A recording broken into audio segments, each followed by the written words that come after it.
કેમ છો મિત્રો? આશા કરું છું કે બધા સ્વસ્થ જ હશો. તો આજે આપણે જે છે એ આપણો પાર્ટ 6 જોવાના છીએ આપણા માઇક્રો કંટ્રોલર સબ્જેક્ટનો, બરાબર છે, micro processor and controller applications. તો અત્યાર સુધી આપણે શું જોઈ ગયા છીએ એ જોઈ લઈએ.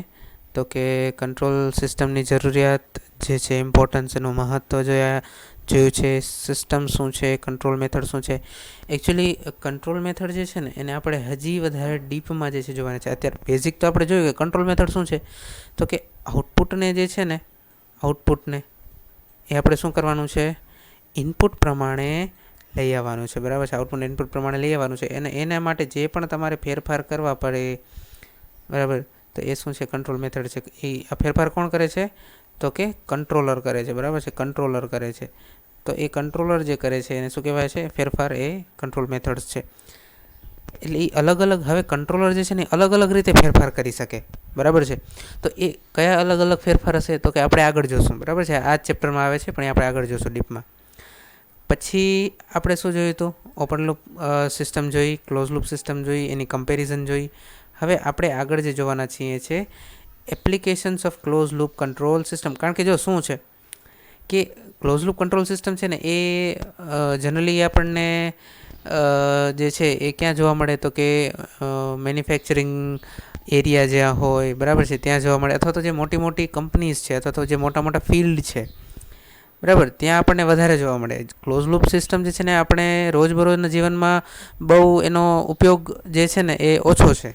અથવા તો એમ કહીએ કે આપણે આપણા રોજબરોજના જીવનમાં એવી વસ્તુઓ આપણે ઓછી વાપરી છે કે જે જનરલી ક્લોઝ લૂપ સિસ્ટમ ઉપર આધારિત હોય. મોટા ભાગે આપણે એવી જ વસ્તુ વાપરતા હોઈએ છીએ કે જે ઓપન લૂપ સિસ્ટમ સાથે કામ કરતી હોય, બરાબર છે.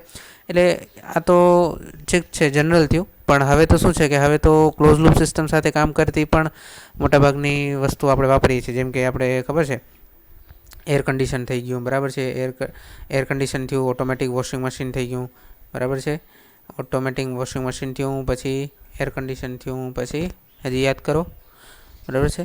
તો હવે આપણે એવી રીતના ક્લોઝ લૂપ સિસ્ટમ ધરાવતી હોય એવી બધી વસ્તુઓ જે છે, એવા બધા એપ્લાયન્સીસ છે આપણે વાપરીએ છીએ. પણ આ તો હું જસ્ટ થોડાક સમય પહેલાંની વાત કરું છું, કે થોડા સમય પહેલાં, એટલે કે સમજી લો ને 10-1 વર્ષ પહેલાં સુધી, 10-12 વર્ષ પહેલાં સુધી મોટાભાગે શું હતું, તો કે ઓપન લૂપ સિસ્ટમ જે છે એ વધારે વપરાતી રોજબરોજના જીવનમાં. પણ પછી શું થયું, માઇક્રો પ્રોસેસર અને માઇક્રો કંટ્રોલરનો જેમ જેમ વિકાસ થતો ગયો એમ આપણને ખબર પડતી ગઈ કે આપણે ક્લોઝ લૂપ સિસ્ટમ પણ આપણે આપણા રોજબરોજના જીવનમાં આપણે વાપરી શકીએ છીએ, બરાબર છે. તો આ વાત છે. તો હવે આપણે બંને જોયું છે, બરાબર છે, બંને જે છે એને આપણે જોયું છે, એની કમ્પેરિઝન પણ કરી છે, બરાબર છે.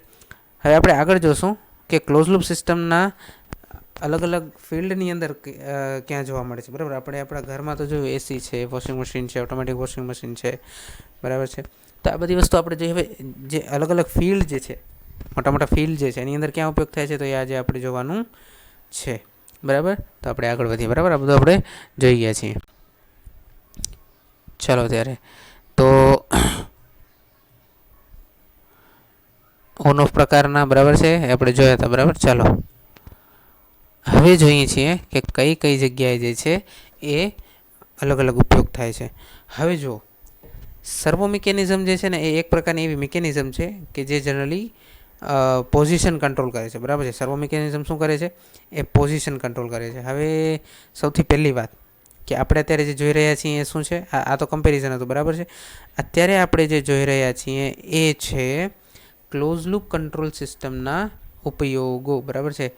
ક્લોઝ લૂપ કંટ્રોલ સિસ્ટમના ઉપયોગો એટલે કે એપ્લિકેશન્સ, બરાબર છે, એપ્લિકેશન્સ જોઈ રહ્યા છીએ. હવે અહીં જુઓ, ક્લોઝ લૂપ કંટ્રોલ સિસ્ટમના જે એપ્લિકેશન્સ છે ને એનામાં બે આપણે પાર્ટ પાડી શકીએ, કે એક છે સર્વો મિકેનિઝમ અને એક છે રેગ્યુલેટર, બરાબર છે. એક આવશે સર્વો મિકેનિઝમ અને બીજું આવશે રેગ્યુલેટર. જો એક તો આ સર્વો મિકેનિઝમ થઈ ગયું, બરાબર છે, અને બીજું જે છે શું છે, રેગ્યુલેટર્સ, બરાબર છે, રેગ્યુલેટર્સ. હવે જો સર્વો મિકેનિઝમમાં અને રેગ્યુલેટર્સમાં ફરક શું છે?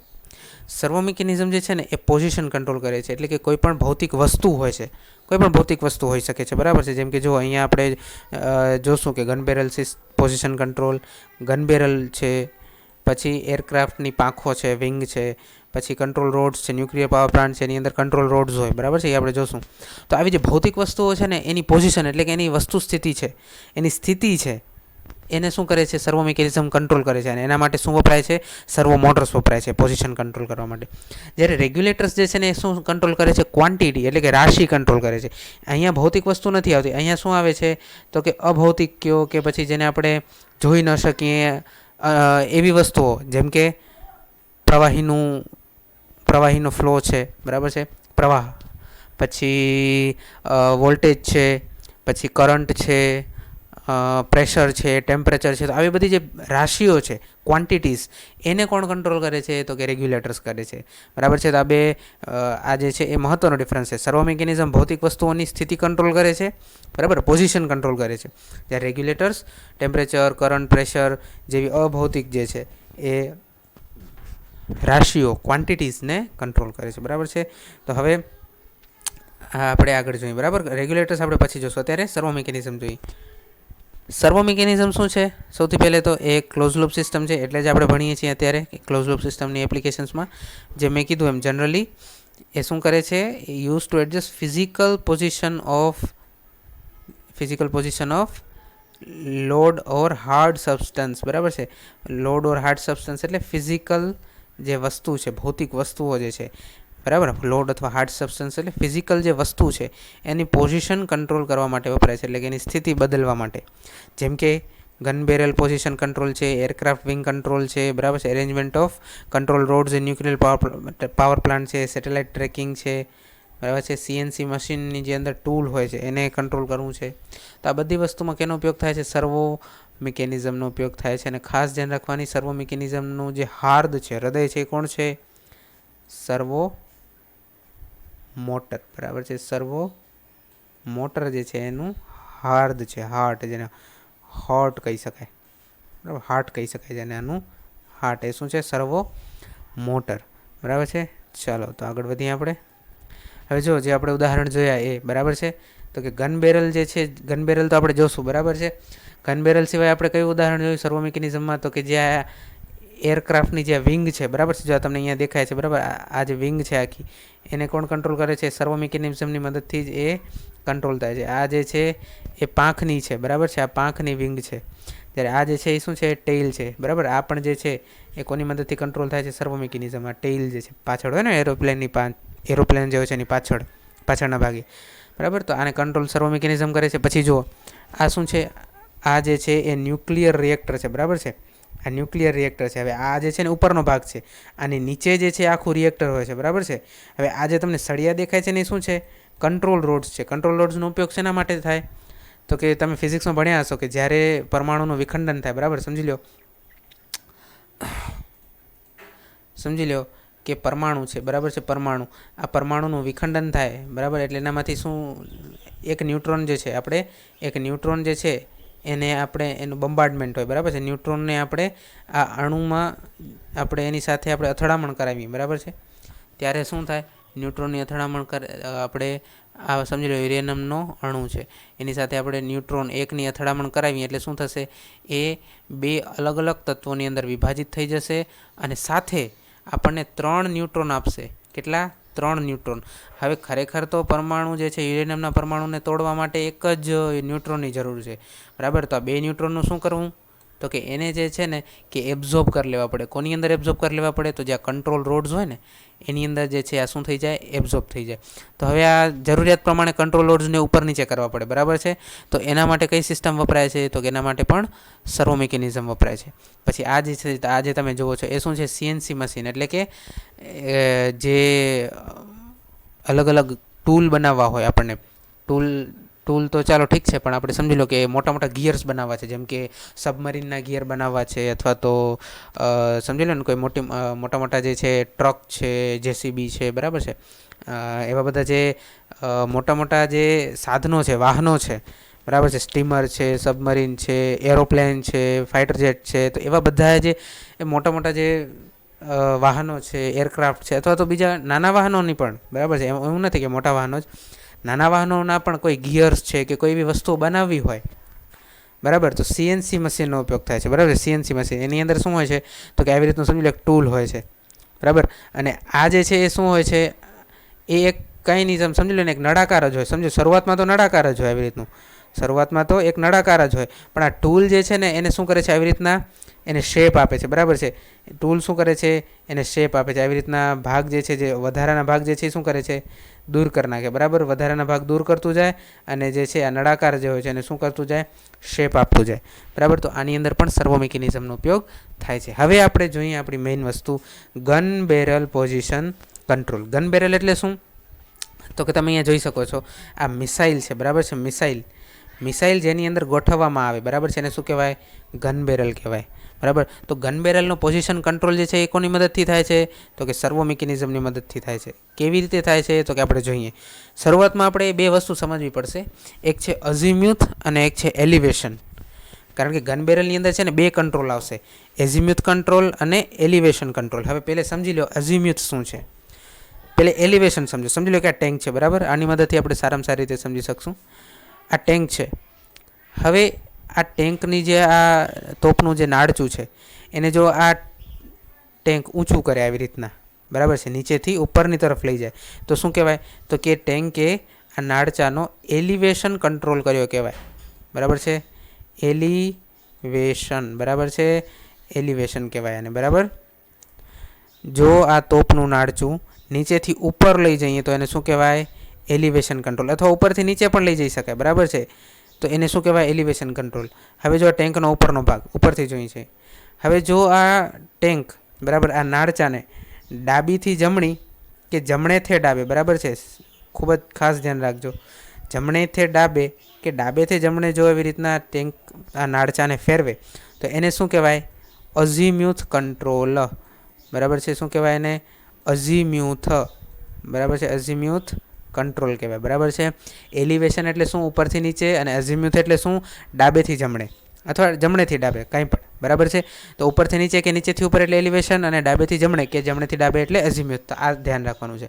હવે આ શા માટે જરૂરી છે, તો તમે સમજો કે આ મિસાઇલ જે છે ને આપણે લક્ષ્યાંક ઉપર પહોંચાડવાની હોય. બરાબર, મિસાઇલને ક્યાં પહોંચાડવાની હોય, પોતાના લક્ષ્યાંક ઉપર. તો લક્ષ્યાંક ઉપર પહોંચાડવા માટે આ જે ગન બેરલ છે એને યોગ્ય રીતે આપણે એને પોઝિશનમાં રાખવું પડે ને. બરાબર છે, સમજી લો કે બહુ દૂર ફેંકવી છે આપણે મિસાઇલને, તો આ જે ગન બેરલ છે એને શું કરવું પડે, આવી રીતના ઉપર તરફ લઈ જવું પડે, ઊંચું કરવું પડે. બરાબર છે, અને સમજી લો કે બહુ દૂર તો ફેંકવી જ છે પણ થોડીક ડાબી બાજુ ફેંકવી છે, તો ગન બેરલને કઈ બાજુ લઈ જવું પડે, થોડુંક આમ ડાબી બાજુ લઈ જવું પડે આવી રીતે. બરાબર છે, તો આ વસ્તુ જે છે એ બંને વસ્તુ જે છે આ ગન બેરલ કંટ્રોલ સિસ્ટમની અંદર જરૂર છે. એટલા માટે મેં તમને અઝીમ્યુથ અને એલિવેશન સમજાવ્યું. બરાબર, ચાલો આગળ ચાલી. તો આ જે છે આપણું gun barrel position control system છે. હવે કેવી રીતના કામ કરે છે તો જુઓ, ગન સાઇટ સમજો. ગન સાઇટ એટલે શું, તો કે જ્યાં તમે બેઠા છો. બરાબર છે, હવે જો ગન બેરલ જે છે એ તો ક્યાં હશે, ગન બેરલ એ તો યુદ્ધના સ્થળે હશે. બરાબર છે, ગન બેરલ જે છે એ તો યુદ્ધના સ્થળે હશે. તમે ક્યાં હશો, તો કે યુદ્ધના સ્થળથી કેટલાય કિલોમીટર છેટે કંટ્રોલ સ્ટેશન હશે કે જ્યાંથી તમે બધું કંટ્રોલ કરતા હશો. અથવા તમે નહીં તો ચાલો આપણે એમ કહીએ કે જે આર્મીના ઓફિસર્સ છે, બરાબર, એ આ ગન સાઇટ પર હશે. જે ગન બેરલ એટલે કે જે યુદ્ધના સ્થળે જે ગન બેરલ છે એનાથી કેટલાય કિલોમીટર છેટે હોઈ શકે છે. તો હવે કેવી રીતના જે છે, કેવી રીતે જે છે આપણે આ ગન સાઇટથી આપણે ગન બેરલને કંટ્રોલ કરશું, તો કે જુઓ, હવે ગન સાઇટમાં શું હોય છે ખબર છે, ગન સાઇટમાં તમે સમજો કે એક તમે જોયસ્ટિક જોઈએ છે. બરાબર છે, ગેમ રમવા માટે જે છે ને એક બહુ જ જેને કહેવાય ને કે મહત્ત્વનું અત્યારે સાધન માનવામાં આવે છે, જોયસ્ટિક. બરાબર છે, એવી રીતની કંઈક જોયસ્ટિક હોય છે, અહીંયા અલગ અલગ બટન હોય છે. બરાબર છે, કે જેનાથી તમે કંઈક કંટ્રોલ કરી શકો. બરાબર છે, એવી રીતનું જોયસ્ટિક હોય છે. હવે જો આ જોયસ્ટિક જેવું સાધન જે છે ને ગન સાઇટ ઉપર હોય છે, ગન બેરલ તો આપણને ખબર છે યુદ્ધના સ્થળે હોય છે. આ જોયસ્ટિકની મદદથી, બરાબર છે, જોયસ્ટિકને તમે આવી રીતના ડાબેથી જમણે ફેરવી શકો અને આગળથી પાછળ પણ તમે એને ફેરવી શકો. અને આની મદદથી તમે શું કરી શકો, જો આગળથી પાછળ ફેરવો એટલે શું થશે તો કે આ ગન બેરલ જે છે એ શું થશે, ઉપરથી નીચે થશે. એટલે આ જે છે તમારું જોયસ્ટિક જે છે આગળથી પાછળ કરશો તો ગન બેરલનું શું કંટ્રોલ થશે, એલિવેશન. બરાબર છે, એલિવેશન. અને જો તમે જોયસ્ટિકને ડાબેથી જમણે લઈ જશો તો ગન બેરલનું શું કંટ્રોલ થશે તો કે અઝીમ્યુથ. બરાબર છે, ગન બેરલનું શું કંટ્રોલ થશે, અઝીમ્યુથ કંટ્રોલ થશે. તો આ ગન બેરલ તો કંટ્રોલ સાઇટ ઉપર હોય છે અને ગન સાઇટ જે છે, બરાબર છે, ગન સાઇટ ઉપર શું હોય છે, આવી રીતની કંટ્રોલ એક સિસ્ટમ હોય છે. બરાબર, જરૂરી નથી કે આવી રીતની જોયસ્ટિક ટાઈપ જ હોય, બીજું કંઈ પણ હોઈ શકે છે. પણ મહત્ત્વની વાત છે કે આ બે વચ્ચે ડિસ્ટન્સ ઘણું છે. તો હવે જુઓ, મારે યોગ્ય પોઝિશનમાં ગન બેરલ મૂકવી છે તો બેની ક્વોન્ટિટી જે છે એને કંટ્રોલ કરવી પડશે. સૌથી પહેલાં અઝીમ્યુથ અને એલિવેશન. હવે સૌથી પહેલાં સમજો કે આ જે ગન બેરલ જે છે એ વ્યવસ્થિત ગોઠવાયેલી નથી, વ્યવસ્થિત નથી ગોઠવાયેલી આ. એટલે સૌથી પહેલાં તો ગન સાઇટ ઉપરથી આપણે કંઈક સિગ્નલ મૂકશું કે ભાઈ એઝીમ્યુથ અને એલિવેશન. હવે જો અહીંયા સૌથી પહેલાં સર્વો મોટર છે. બરાબર છે, સર્વો મોટર છે. સર્વો મોટર જે છે તમે એને શું કરશો તો કે યોગ્ય રીતે તમે જે જોયસ્ટિક છે કે કોઈ પણ બીજી સિસ્ટમ છે એની મદદથી આ અઝીમ્યુથ સર્વો અને એલિવેશન સર્વોને શું કરશો, તમે ફરાવશો. બરાબર, એને સિગ્નલ આપશો એટલે એ ફરશે.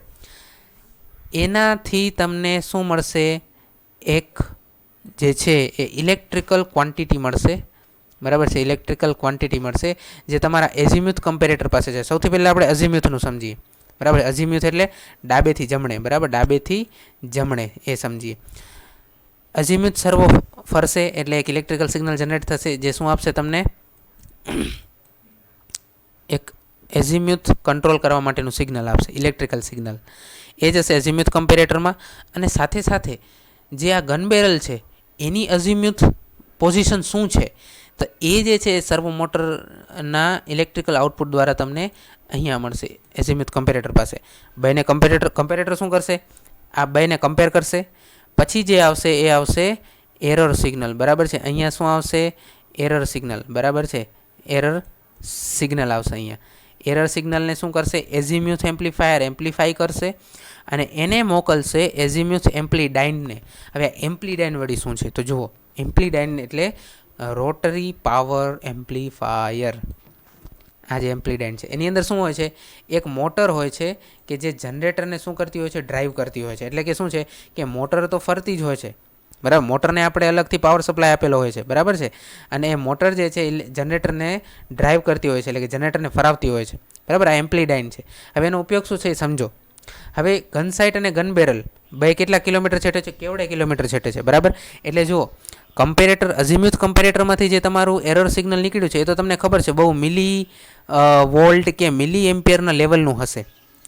એને તમે આટલા કિલોમીટર છેટે પહોંચાડી ન શકો. એટલે એઝીમ્યુથની મદદથી, એઝીમ્યુથ એમ્પ્લીફાયર છે એની મદદથી તમે એને એટલીસ્ટ કેમાં કન્વર્ટ કરો છો તો કે વોલ્ટ અથવા એમ્પિયરની અંદર તમે કન્વર્ટ કરો છો. એટલે આટલું મોટું કરી નાખો છો. બરાબર છે, મિલીમાંથી તમે વોલ્ટ અને મિલી વોલ્ટમાંથી વોલ્ટ કરી નાખો છો. તો આ એમ્પ્લીફાય કરો છો. પણ આ વોલ્ટેજ પણ જે છે ને એ ગન બેરલને શું છે કે ગન બેરલનું પોઝિશન કંટ્રોલ કરવા માટે પૂરતું નથી. તમે સમજો કે આટલી મોટી જે સિસ્ટમ છે, તમે વિચાર કરો આટલી વિશાળ સિસ્ટમ છે એને તમે શું 230 વોલ્ટની મદદથી આવી રીતના ઉપર નીચે કરી શકશો? નહીં કરી શકો. બરાબર છે, 100% નહીં કરી શકો. અને ઇનફેક્ટ સમજો કે જે આપણું જે એરર સિગ્નલ જે છે, બરાબર, એરર સિગ્નલ કેટલું હોય છે, એરર સિગ્નલ સમજી લો મિલી વોલ્ટમાં હોય છે. તમે એને એમ્પ્લીફાય કર્યું. બરાબર, તમે એને એમ્પ્લીફાય બરાબર, ક્યાં સુધી કર્યું તમે એને એમ્પ્લીફાય, ક્યાં સુધી, સમજી લો 12 વોલ્ટ સુધી એમ્પ્લીફાય કર્યું. બરાબર છે, શું આ 12 વોલ્ટ તમને લાગે છે કે આ આટલા વિશાળ તાઇફો જે છે, બરાબર છે, આ આખો વિશાળ જે ગન બેરલ છે એને કંટ્રોલ કરી શકે? નહીં. 230 નથી કરી શકતું તો હવે 12 ક્યાંથી કરી શકશે? એટલા માટે આ 12 વોલ્ટ જે છે એમ્પ્લીફાય થયેલા જે 12 વોલ્ટ જે છે એ ક્યાં, અહીંયા છે અઝીમ્યુથ એમ્પ્લીફાયર પાસે. અહીંયા 12 વોલ્ટ છે, જ્યાં હું અહીંયા આવી રીતના શેડિંગ કરું છું, અહીંયા 12 વોલ્ટ છે. એ 100% તમે કોઈ પણ રીતે એને અમુક કિલોમીટર છેટે સુધી લઈ જઈ શકો છો. હવે એ જે છે 12 વોલ્ટ એમ્પ્લીડાઇનને મળશે. બરાબર છે, એઝીમ્યુથ એમ્પ્લીડાઇનને મળશે. હવે જુઓ, એમ્પ્લીડાઇન શું કરે છે તો કે એમ્પ્લીડાઇન જે છે એ રોટરી પાવર એમ્પ્લીફાયર છે. એટલે કે સમજી લો તમારે 12 વોલ્ટને કેટલા કરવા છે તો કે 12 વોલ્ટને સમજી લો તમારે 500 વોલ્ટ કરવા છે કે 400 વોલ્ટ કરવા છે, 500 વોલ્ટ કરવા છે સમજી લો. બરાબર. તો એ તમને કરી આપશે, બરાબર છે. કેવી રીતે કરી આપશે?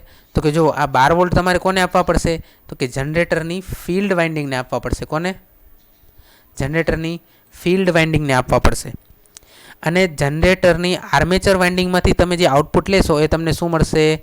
500 વોલ્ટ. એટલે આ તો હું સમજવા માટે કહું છું, બરાબર છે, બરાબર છે. ફિલ્ડ વાઇન્ડિંગને તમે 12 આપશો જનરેટરની, એટલે તમને આર્મેચર વાઇન્ડિંગ જે છે, બરાબર છે, એનામાંથી તમને શું મળશે? 500 વોલ્ટ મળશે. અને આ તમે જ્યારે ગન બેરલને આપશો, ગન બેરલને, ત્યારે એની જે એઝિમ્યુથ છે એ કંટ્રોલ થશે, બરાબર. અઝિમ્યુથ એટલે ડાબેથી જમણે કંટ્રોલ થશે, બરાબર છે. હવે અહીંયા મહત્ત્વનું વાત સમજવાની એ છે કે મોટર જે છે એને આપણે અલગથી પાવર સપ્લાય આપવો પડે છે, બરાબર છે. આ મોટર જે છે એ જનરેટરને સતત ફરતું જ રાખે છે. તમારે ફિલ્ડમાં આપો 12 વોલ્ટ, તમને આર્મેચરમાંથી 500 મળશે. અથવા તો તમારે જે પ્રમાણે આઉટપુટમાં વોલ્ટેજ મેળવવા હોય એ પ્રમાણે તમારે મોટરની સ્પીડને કંટ્રોલ કરવી પડે, બરાબર છે. તો જેવી રીતે આપણે એઝિમ્યુથને કંટ્રોલ કર્યો છે, એવી જ રીતના આપણે એલિવેશન એટલે મેં તમને હમણાં જ કીધું, બરાબર, ઉપરથી નીચે અથવા નીચેથી ઉપર, આ તમે કંટ્રોલ કરી શકો. કેવી રીતે? તો કે જો ગન સાઇટ પાસેથી તમે સર્વો મોટરને કંઈક સિગ્નલ જે છે તમે ફેરવો છો, બરાબર. તો સર્વો મોટર ઇલેક્ટ્રિકલ સિગ્નલ જનરેટ કરે છે, જે એલિવેશન કમ્પેરેટર પાસે જાય છે. અને એલિવેશન કમ્પેરેટર પાસે હજી એક શું આવે છે? તો કે ગન બેરલ જે છે, ગન બેરલની જે એકચ્યુઅલ પોઝિશન છે એ પણ આવે છે, બરાબર છે. તો બેને કમ્પેર કરશે. અને જો એરર સિગ્નલ જનરેટ થશે, એટલે કે મારે જે જોઈએ છે એ, જો મારે જે ઊંચાઈ જોઈએ છે, બરાબર, અત્યારે આપણે એલિવેશનની વાત કરી છે, એટલે મારે જે ઊંચાઈ જોઈએ છે ગન બેરલની, એ જો નહીં હોય તો એરર સિગ્નલ જનરેટ થશે. જો જેટલી મને જોઈએ છે એટલી હશે તો નહીં થાય. તો જો સમજી લો કે છે, બરાબર, એરર છે, તો એરર શું કરશે? એલિવેશન એમ્પ્લીફાયર એને એમ્પ્લીફાય કરશે. એને કેટલાક કિલોમીટર છેટે જે એલિવેશન એમ્પ્લીડાઇન છે એને આપશે, બરાબર છે. અને એમ્પ્લીડાઇન શું કરશે? એને એમ્પ્લીફાય કરશે, બરાબર. 12 વોલ્ટ કે 24 વોલ્ટ હશે તો એને કેટલું કરશે? તો કે 400 કે 500 વોલ્ટ કરશે, કે જેનાથી આપણે આ જે ગન બેરલ છે, બરાબર છે, એના એલિવેશનને કંટ્રોલ કરી શકીએ, બરાબર. આ એમ્પ્લીડાઇનનો આઉટપુટ તમે જોઈ શકો છો કોની પાસે જાય છે? એઝિમ્યુથ મોટર પાસે જાય છે. અને એલિવેશન એમ્પ્લીડાઇન જે છે એ કોની પાસે જાય છે? એલિવેશન મોટર પાસે જાય છે. અને છેવટે ગિયર અને મોટરનું કોમ્બિનેશન જે છે એ શું કરે છે? ગન બેરલની પોઝિશનને કંટ્રોલ કરે છે, બરાબર. તો આ જે છે આપણું ગન બેરલ કંટ્રોલ સિસ્ટમ છે, બરાબર. તો આ લેક્ચર આપણે અહીં સુધી રાખીએ છીએ. અને આવતા લેક્ચરમાં આપણે જોશું કે ઓટોમેટિક સેટેલાઇટ ટ્રેકિંગ સિસ્ટમ પણ જે છે એ કેવી રીતે control system, close loop control system છે, અને કેવી રીતે એ કામ કરે છે, બરાબર છે. પછી આપણે રેગ્યુલેટર્સ જોશું, બરાબર. આપણે શરૂઆતમાં જ જોયું કે ક્લોઝ લૂપ કંટ્રોલ સિસ્ટમ છે એના સર્વો મિકેનિઝમ અને રેગ્યુલેટર એમ બે પ્રકાર છે, બરાબર. તો આપણે રેગ્યુલેટર્સ પણ જોશું. એની અંદર જોશું ડીસી જનરેટર વોલ્ટેજ રેગ્યુલેટર કેવી રીતે કામ કરે છે, બરાબર. તો બહુ ઘણું સરસ મજાનું આપણે આગળ હજી જોવાનું છે. તો આપણે અત્યારે અહીંયા જ આ લેક્ચર પૂરું કરીએ. Okay, thank you.